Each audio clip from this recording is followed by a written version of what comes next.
सच बात यह है कि हम लोग अपने को सामने रखकर नहीं सोचते। उसका परिणाम यह हुआ है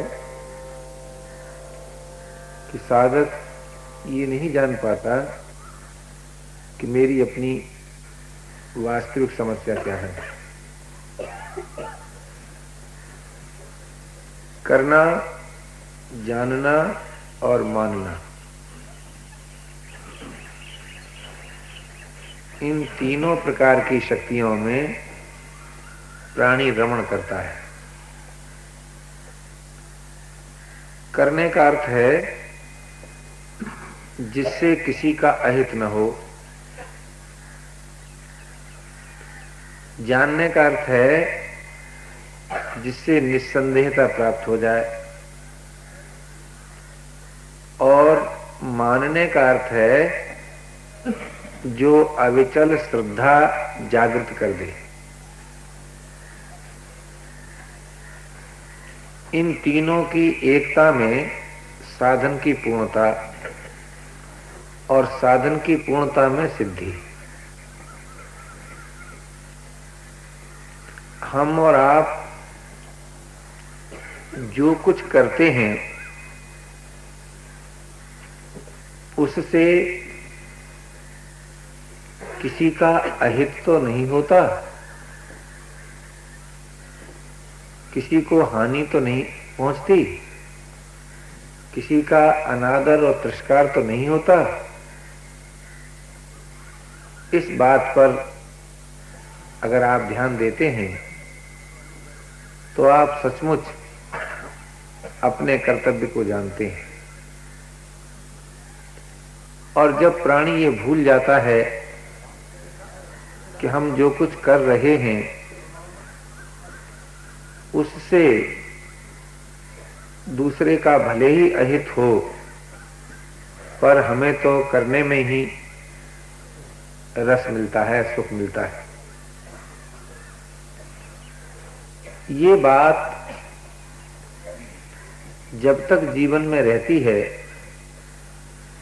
तब तक मनुष्य की तो कौन कहे, हम अपने को पशु संज्ञा में भी नहीं रख सकते। पशु जानबूझकर किसी को हानि नहीं पहुंचाता, वो तो एक प्रकृति के विधान में बंधा हुआ सुख दुख भोगता है। उसमें ये शक्ति नहीं है कि वो भूखा हो और उसकी भोजन सामग्री मौजूद हो और न खाए, ये सामर्थ्य उसमें नहीं होती। और भूख न हो और खाए, ये सामर्थ्य उसमें नहीं होती। इसलिए पशु जीवन में कर्तव्य का प्रश्न नहीं है। कर्तव्य का प्रश्न उसी जीवन में आता है जिस जीवन में हित और अहित का, भले और बुरे का, कर्तव्य और अकर्तव्य का ज्ञान है। वो ज्ञान जिसे हम कर्तव्य का ज्ञान कहते हैं, मानव मात्र में मौजूद है। परंतु एक बात ध्यान दीजिए, ज्ञान एक प्रकार का प्रकाश है। ज्ञान किसी पर शासन नहीं करता। यदि ज्ञान शासन करता होता तब तो जीवन में अकर्तव्य का प्रश्न ही नहीं आता। आप कहेंगे कि भाई ज्ञान को शासन करना चाहिए, कि जो शासन करता है वो हमेशा जड़ता में आबद्ध रहता है। ज्ञान तो पथ प्रदर्शन करता है, आपको कर्तव्य और अकर्तव्य को ठीक ठीक बताता है।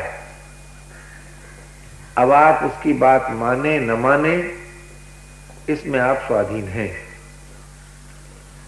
इसलिए प्रत्येक भाई को, प्रत्येक बहन को करने से पूर्व अपने ज्ञान के प्रकाश में उन संकल्पों को रखना चाहिए जिन्हें वे पूरा करना चाहते हैं। संकल्प पूर्ति के प्रलोभन में ही प्राणी कभी कभी वो कर बैठता है जो उसे नहीं करना चाहिए। यदि जीवन में से संकल्प पूर्ति का प्रलोभन निकल जाए तो फिर अकर्तव्य का जन्म ही न हो। जो कुछ बुराई जीवन में आती है वो तभी आती है कि जब हम अपने संकल्प को पूरा करने में लग जाते हैं और दूसरे के संकल्प का ध्यान नहीं देते। यद्यपि संकल्प पूर्ति में जो महत्व है वो तभी होता है कि जिनके द्वारा संकल्पों की पूर्ति हो वो संकल्प उनका संकल्प हो जाए, तब संकल्प पूर्ति में जो रस आता है वो रस और किसी प्रकार से नहीं आता। अगर आप बोलना चाहते हैं तो किसी श्रोता का भी संकल्प होना चाहिए। अगर आप सुनना चाहते हैं तो किसी वक्ता का भी संकल्प होना चाहिए। अगर आप मिलना चाहते हैं तो किसी मिलने वाले का भी संकल्प होना चाहिए। अपने में संकल्प उत्पन्न हो जाए और जिन साधनों से उसकी पूर्ति होती है वे साधन उपस्थित न हो, उस दशा का नाम ही दरिद्रता है, अभाव है। इसलिए प्रत्येक भाई और बहन को इस बात पर विशेष ध्यान देना चाहिए कि संकल्प पूर्ति से जो कुछ मिलता है वो सदैव नहीं रहता। इस कारण संकल्प पूर्ति का इतना महत्व नहीं है जितना हम लोग मान लेते हैं। इतना ही नहीं, संकल्प निवृत्ति से जो शांति मिलती है, जो शक्ति मिलती है, जो स्वाधीनता मिलती है,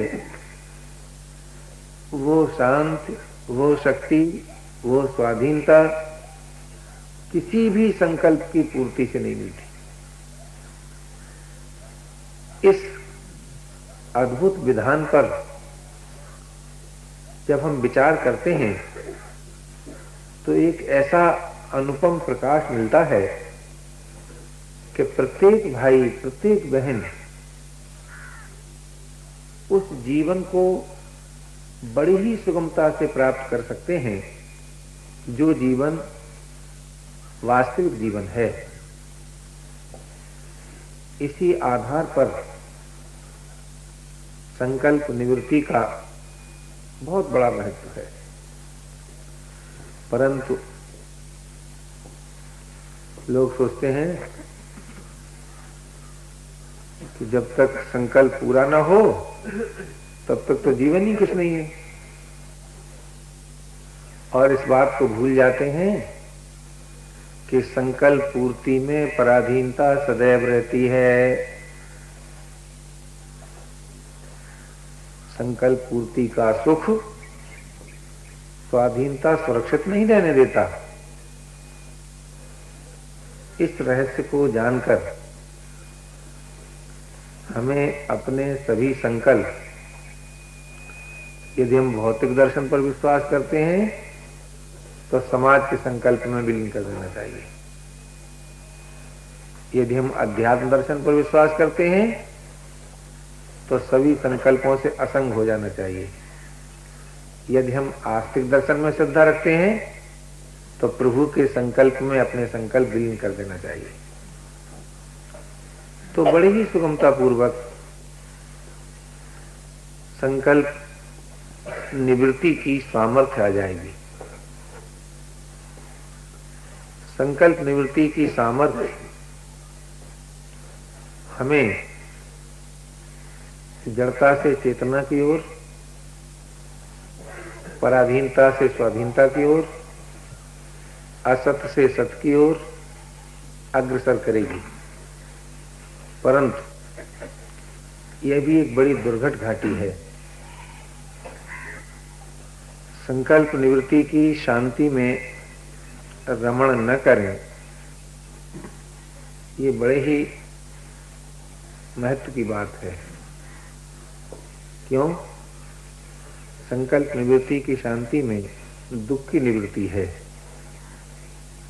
परंतु अहम की निवृत्ति नहीं है। लोग सोचने लगते हैं मुझको कुछ नहीं चाहिए, मैं शांत हूं। ऐसा मैं शांत हूं यानी शांत का भोग।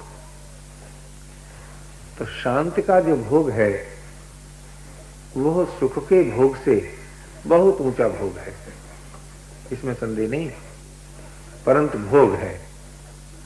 और भोग होने के नाते उसमें परिवर्तन भी होता है। इसलिए शांति का संपादन तो आवश्यक है, परंतु शांति का भोग आवश्यक नहीं है।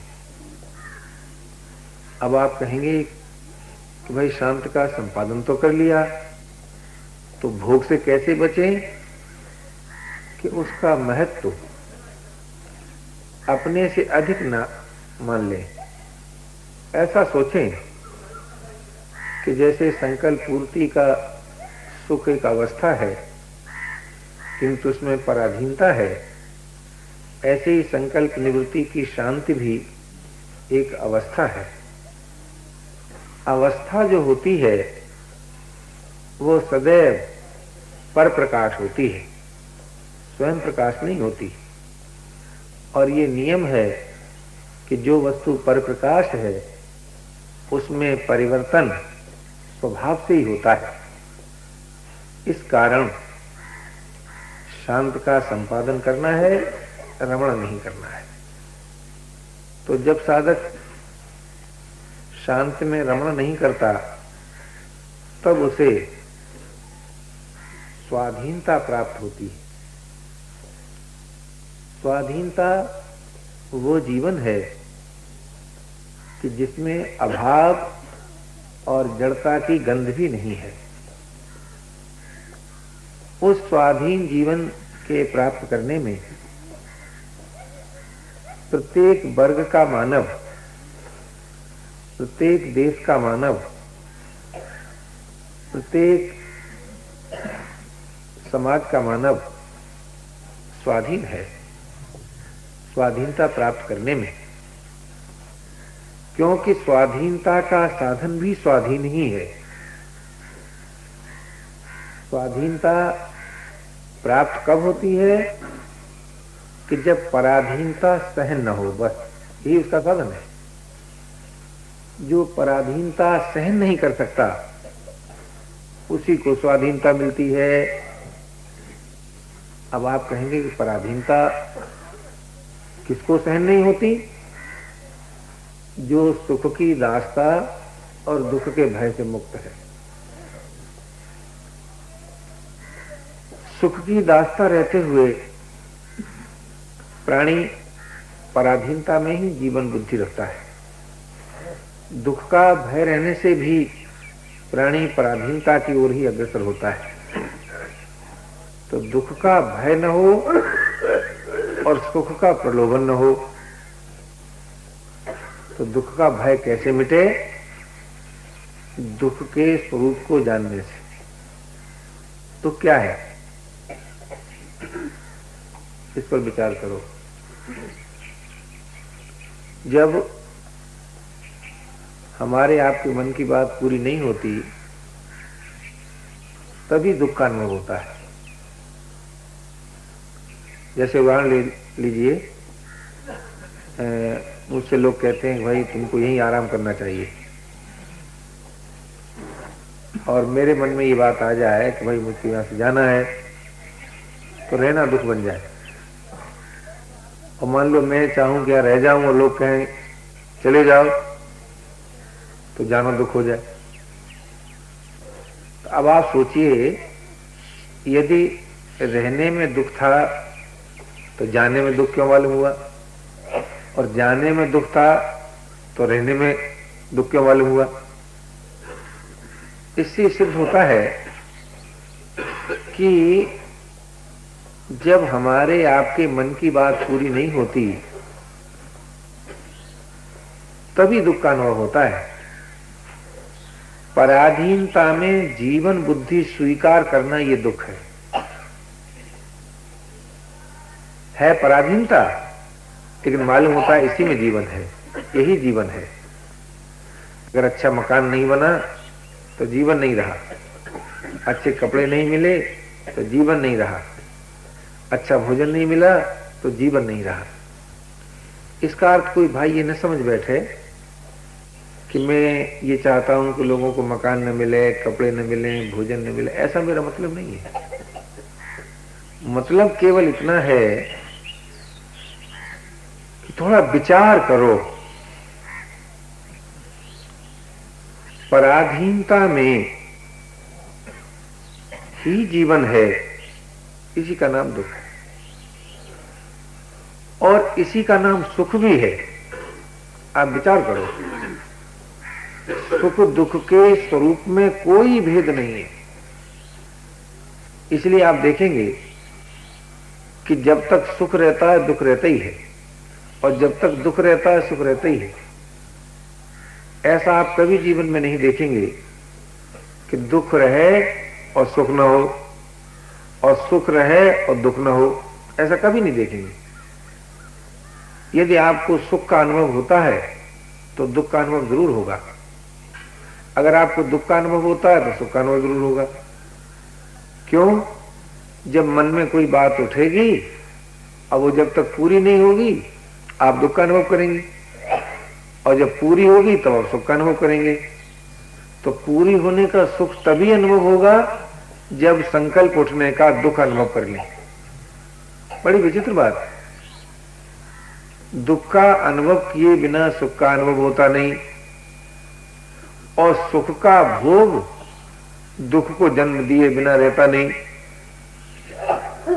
ये ऐसी पहेली है कि न जाने इसमें कितने जन्म बीत गए। लोग सुख के संपादन करने का प्रयत्न करते रहे और दुख से बचने की सोचते रहे, किंतु सुख से बचने की नहीं सोची, इसलिए दुख से नहीं बच सके। अगर आप सचमुच दुख से बचना चाहते हैं तो सुख से बच जाइए। जीने की आशा छोड़िए, मरने का भय गया। संयोग का सुख छोड़िए, वियोग का भय दुख गया। आप सोचिए, तो सुख से बचने का प्रयास नहीं किया, इसलिए दुख भोगना पड़ा। अगर आप ये चाहते हैं कि आपको दुख न भोगना पड़े तो सुख से छुटकारा लीजिए, और सुख से छुटकारा लेने का उपाय है पराये दुख से दुखी होना। पहला उपाय, स्थूल उपाय। दूसरों के दुख से जितना आप दुखी होंगे उतना ही आप सुख से छूट जाएंगे। दूसरी बात, बेमन का जीवन, बेसाथी का जीवन, बेसामान का जीवन। आप कहेंगे अजीब पागल आदमी है, भला जहां जिस जीवन में कोई सामान नहीं, जिस जीवन में साथी नहीं, जिस जीवन में मन नहीं, वो भी कोई जीवन है? हाँ भाई, वो भी जीवन है, परंतु किसके लिए? जो सुख दुख दोनों से छुटकारा पाना चाहता है उसके लिए। अब ये बात इतनी कठिन मालूम होती है कि अगर इसको अपने जीवन को सामने रख के सोचें कि बेसामान का जीवन कैसा होगा,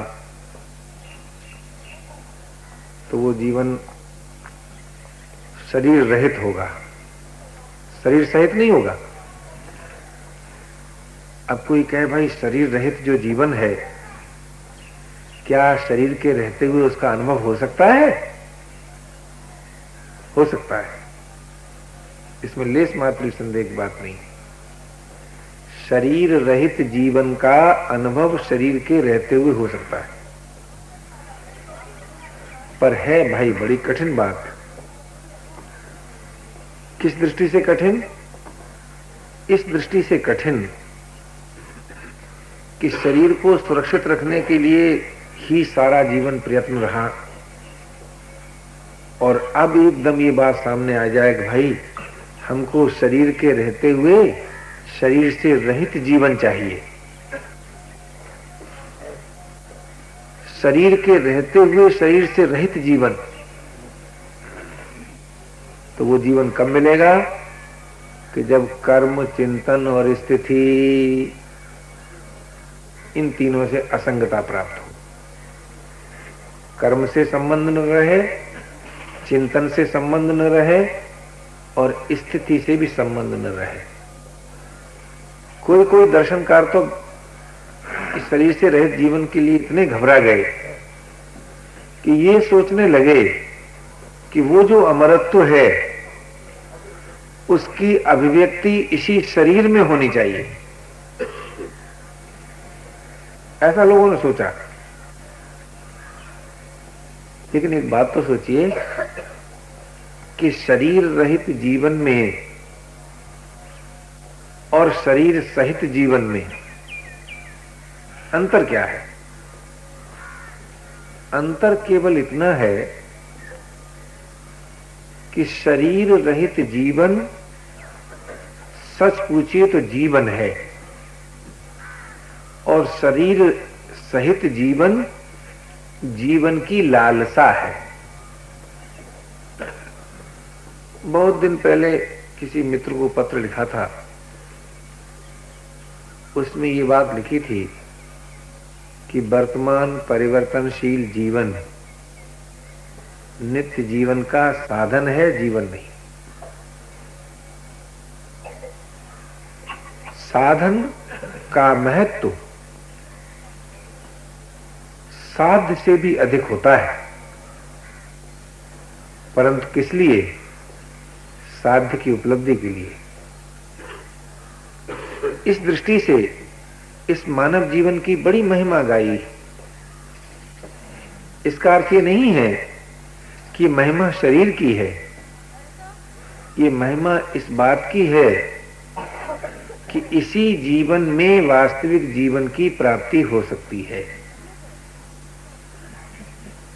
तो ये जो वर्तमान जीवन है, जिसके 3 फील्ड हैं, कर्म का क्षेत्र, चिंतन का क्षेत्र और स्थिति का क्षेत्र, स्थूल जगत, सूक्ष्म जगत, कारण जगत,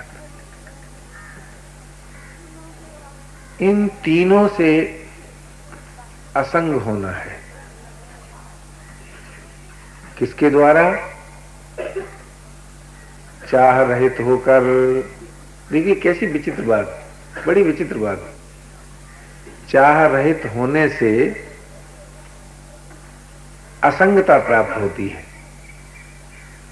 और असंगता प्राप्त होने से अप्रयत्न जीवन हो जाता है, अप्रयत्न, और अप्रयत्न होने से अभिन्नता प्राप्त होती है। तात्पर्य क्या? अचाह, अप्रयत्न और अभिन्नता, ये हुई साधन सामग्री। अब बताइए इस साधन में कहां पराधीनता है? चाह रहित होने में कोई पराधीन नहीं, अप्रयत्न होने में कोई पराधीन नहीं, अभिन्न होने में कोई पराधीन नहीं। इसलिए भाई, यदि आप इस मानव जीवन का महत्व सचमुच जानना चाहते हैं तो चाह रहित होने में है। अब चाह रहित कैसे हो, उसका बड़ा सीधा साधा उपाय है कि आप स्वयं अपने विचार से इस बात को जाने कि चाह का उद्गम स्थान क्या है। तो मानना पड़ेगा किसी न किसी प्रकार की स्वीकृति अथवा दृश्य के साथ तदात्म भाव।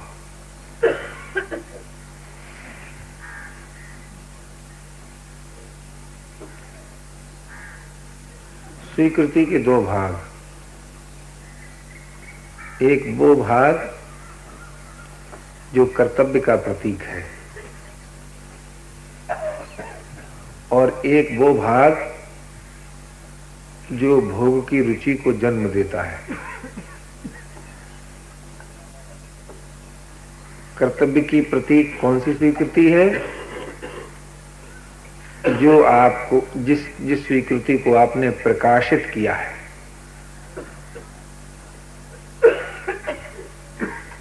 और भोग की रुचि किससे उत्पन्न होती है? जिससे आपने तद्रूपता स्वीकार की है, तदात्म भाव। तो देह के साथ तदात्म भाव, इस स्वीकृति ने भोग की रुचि को जन्म दिया और साधन रूप मान्यता रूप जो स्वीकृति है, जैसे आप किसी के भाई हैं, किसी के पुत्र हैं, किसी के पिता हैं, किसी के मित्र हैं, किसी संस्था के सदस्य हैं, किसी समाज के व्यक्ति हैं, इत्यादि इत्यादि। ये जितनी स्वीकृतियां हैं ये सब कर्तव्य की प्रतीक हैं। इन स्वीकृतियों के आधार पर आपको दूसरों के अधिकारों की रक्षा करना है, जिससे जो विद्यमान राग है वो नाश हो जाए और अपने अधिकार का त्याग करना है, जिससे नवीन राग की उत्पत्ति न हो जाए। तो साधन रूप स्वीकृतियां अभिनय के स्वरूप में पूरी हो सकती है और तदात्म रूप जो स्वीकृति है वो निज विवेक से टूट सकती है। तो निज विवेक के प्रकाश में जब आपने यह से अपने को अलग जाना, क्या जाना ये बात नहीं, यह जरा बड़ा दार्शनिक द्वंद्व है। कोई कहेगा मैं जीव हूं, कोई कहेगा मैं ब्रह्म हूं। तो ये सब विश्वास मार्ग है, पर इस बात को सभी कहेंगे कि यह मैं नहीं है। इसमें किसी का द्वंद्व नहीं है, किसी का मतभेद भी नहीं है। तो यह मैं नहीं है, उसका फल यह होगा कि भोग की रुचि का नाश हो जाएगा। भोग का नाश हो जाएगा ये मत सोचिए, भोग की रुचि का नाश। भोग माने सुख दुख, सुख दुख रहेगा लेकिन भोग की रुचि नहीं रहेगी। तो भोग की रुचि के नाश होने से सहज योग माने वो योग जिसमें श्रम अपेक्षित नहीं है, वो प्राप्त होगा। उस सहज योग से ही यह मैं नहीं है इस बात का दृढ़ बोध होगा, तो फिर मैं है क्या? तो मुझे तो ऐसा मालूम होता है कि मैं माने अनंत की प्रीति।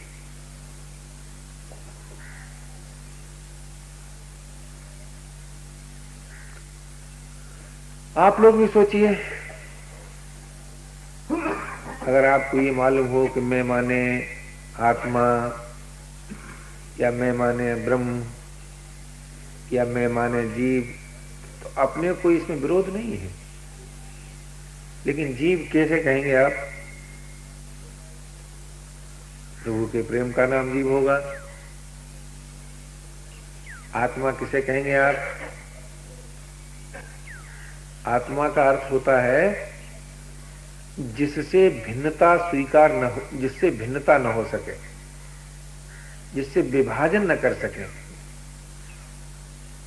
तो विभाजन जिससे नहीं होगा वो कौन सी चीज होगी जिससे विभाजन नहीं होता?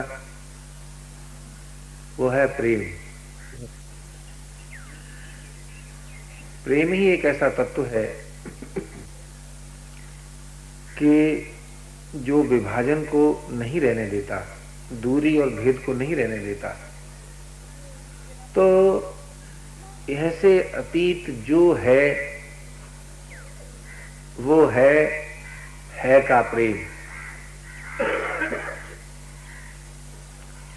अब प्रेम कोई श्रम तो है नहीं भाई, कोई अभ्यास भी नहीं है, कोई विचार भी नहीं है।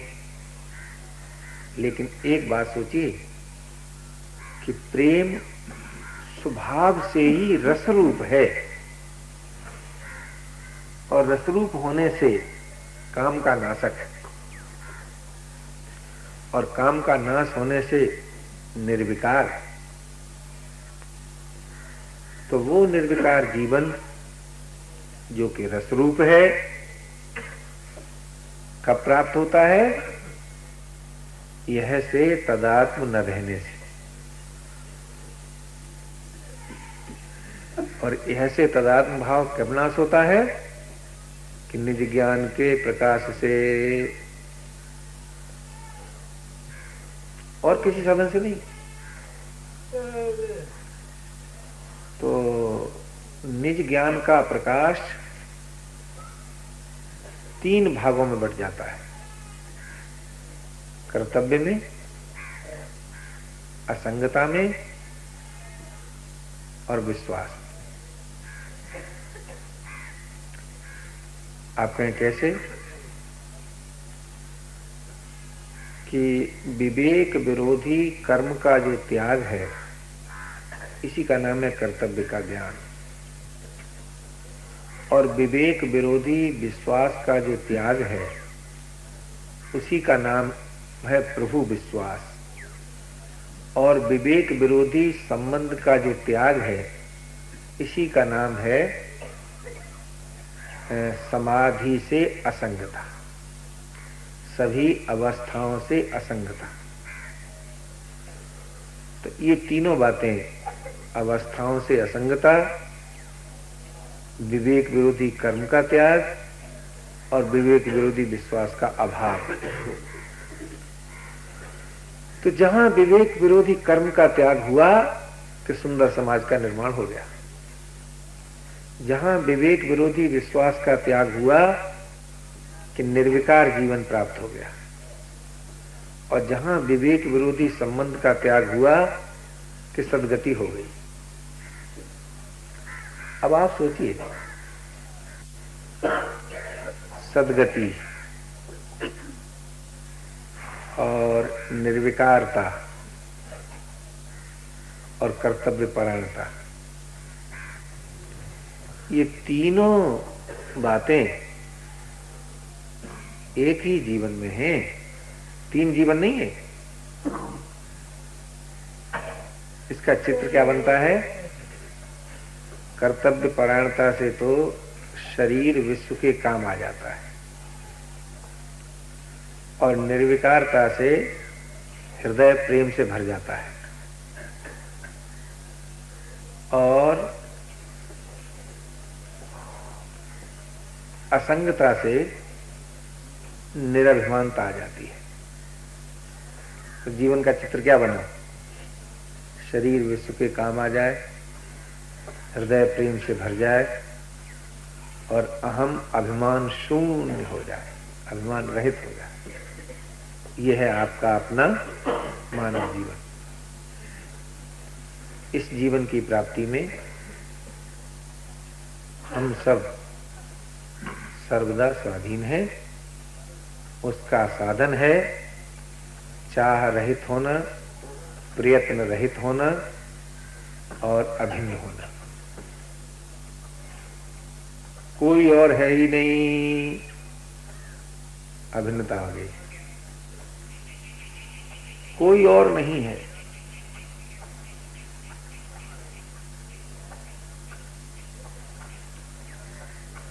इस अभिन्नता में जो रस है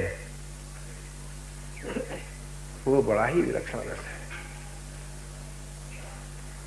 किसी और की सत्ता ही स्वीकार नहीं की, काम का नाश हो गया, दूरी मिट गई, भेद मिट गया। अथवा यूं कहो, योग ज्ञान प्रेम की अभिव्यक्ति हो गई। लेकिन ये अभिन्नता अप्रयत्न के बिना ठहरती नहीं, और अप्रयत्न अचाह के बिना ठहरता नहीं। तो साधन निकला चाह रहित होना। अब चाह रहित होकर हम सब वर्तमान में ही वास्तविक जीवन को प्राप्त कर सकते हैं।